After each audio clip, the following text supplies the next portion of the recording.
Hey everybody, Ted Forbes here. Welcome back to The Art of Photography. I want to do a real quick video today to answer a question that I got in an email yesterday. And this email was sent to me by a gentleman named Glenn, and I asked Glenn if I could use this in the show. He said yes, I could, because I think this is a really good question that really should be addressed, and it deals with should you work for free.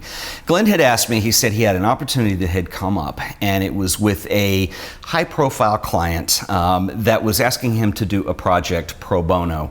And he was, because he's starting out, wanted to know if this was something he should do to maybe get his foot in the door. And this is a tough question, and I know that everybody's career path is different. There is no formula, there's no way you can do it. And personally, working for free is a very controversial topic. Personally, I hate the idea, and I don't work for free. And I want to talk about this a little bit on this video, make a couple suggestions. First of all, working for free. If it's a high-profile client that wants you to do free work, I would question the quality of the project that you're about to do. So for instance, what I'm saying is if they're high profile and they know what professional work looks like, my concern is that they don't take this particular project very seriously in their high profileness and want to use you as a means to maybe get this work done and pass it off to somebody they're doing a favor for because you're just starting out and you'll probably do it for the exposure.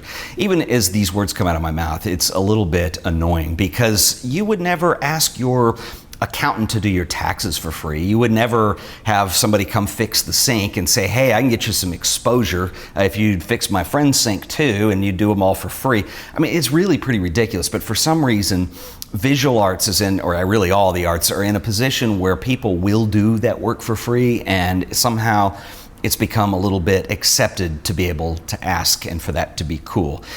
Personally, and you're going to have to figure out, and this is what I told Glenn, and I think you watching this, if you've ever considered working for free, this is very common, especially people who want to try to break into doing weddings or doing portrait sessions.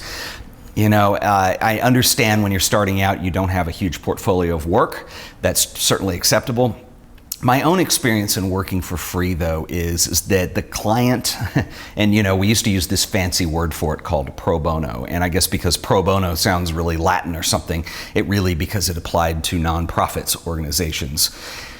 And I've always had trouble getting the respect from the client. Let's say you do the job and they're not really even a client because they're not paying you.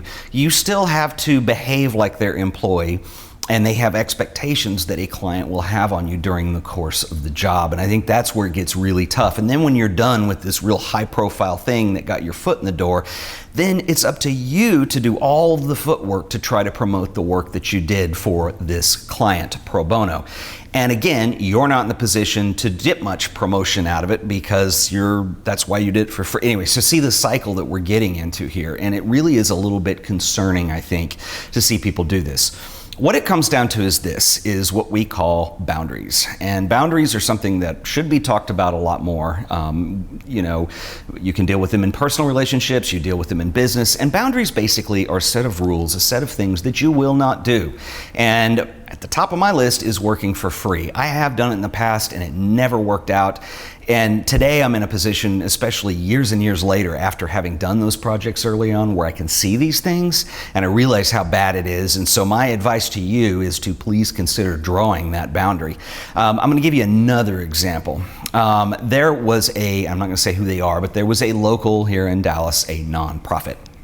That meant they were a creative arts organization. And over the years, this is all throughout the 80s, I remember as a kid, because my parents were in the business and we knew people. I knew a lot of people who did pro bono for this organization. They did free graphic design, they did free photography, they did all this stuff so they could put it in their portfolio and attach this illustrious name to the work they did in hopes that it would take them somewhere. The interesting thing is in the 90s, this particular organization got a large grant, a large gift of money to specifically address their rebranding efforts, their logo, their colors, their typeface, their signage, everything. And it was a significant chunk of money. And so one would think, after all those people did favors for them all the years, that they would select one or two of them and reward their efforts by saying, here's the grant money that we have. We would like to hire you now to do this in official capacity. But no, that's not what they did. They had to go to New York because, you're going to get better quality in New York, of course.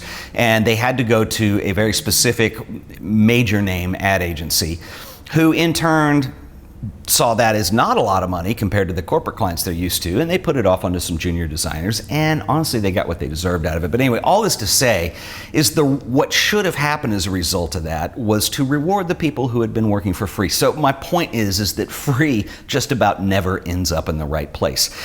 Let me make one suggestion, because I understand when you're starting out and you need the work, you need the portfolio, it's really easy to justify these things in your mind. In fact, I've seen people get to where they justify them a little too much and all they do is work for free. And it's really concerning sometimes to see this happen, because then their careers don't work because they never have any income coming in and they can't run a business. But let's say that there is a friend of yours or somebody that you're really tempted to help out. And I just want to throw this out there.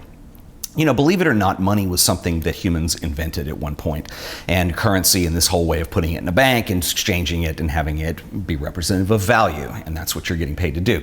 Before all of that was invented, there was this thing called trade, and let's say you were in a village and you dried meat, and you were really good at hunting and saving and curing and drying meat. You made beef jerky, and you needed to have your roof fixed, so you might trade some of your beef jerky for a new roof. And I know this is a ridiculous comparison, but I hope you get my point.